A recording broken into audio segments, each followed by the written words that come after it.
د تراب د مرګ وصیت په غور واورئ. دا د کلي او ښاریو پوښتنه وکړه. د اټک د سیند په غاړه غاړه ولاړ شه، د خټکو یوسفزو پوښتنه وکړه.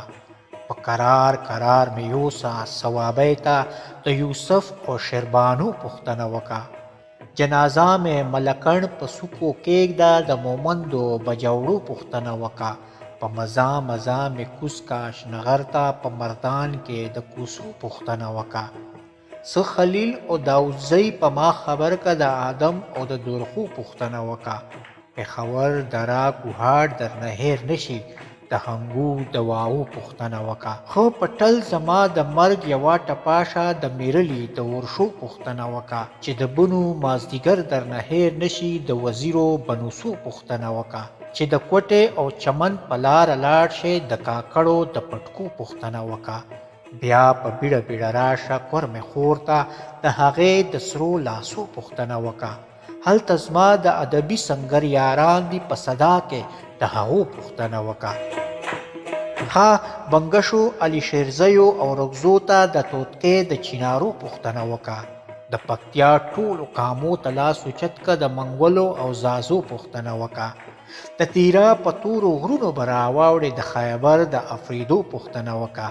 د خاطر د خاطرو په خاطر وکړې، د حمزه د تاترو پوښتنه وکړه.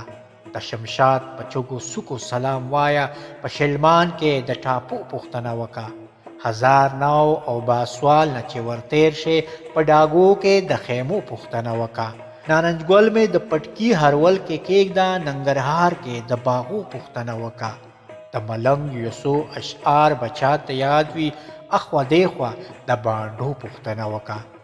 د کونړ په سردرو جرګه جرګه شه، د بیسودو دورنتو پوښتنه وکړه. په لغمان کې مخترلام بابا زیارت ته، مازدیګر د تیرګاړو پوښتنه وکړه. سیرشاهي یا چرګان درنه هېر نشي، چپرهار کې د ډګو پوښتنه وکړه. د کفن پټکۍ مې خوږ په سر راکېږده، بیا ورځه د خوږیانو پوښتنه وکړه.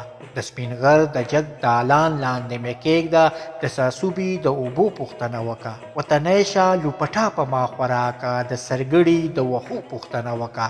تر هغې مې خړو خاورو کې پټ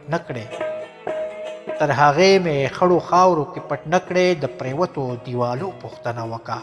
توقف مې جنازې لپاره واخله، دواړې غاړې د مورچو پوښتنه وکړه. په ما خاورې کړه انبار چې درز وانه وړم، په مزار مې د ډیوو پوښتنه وکړه.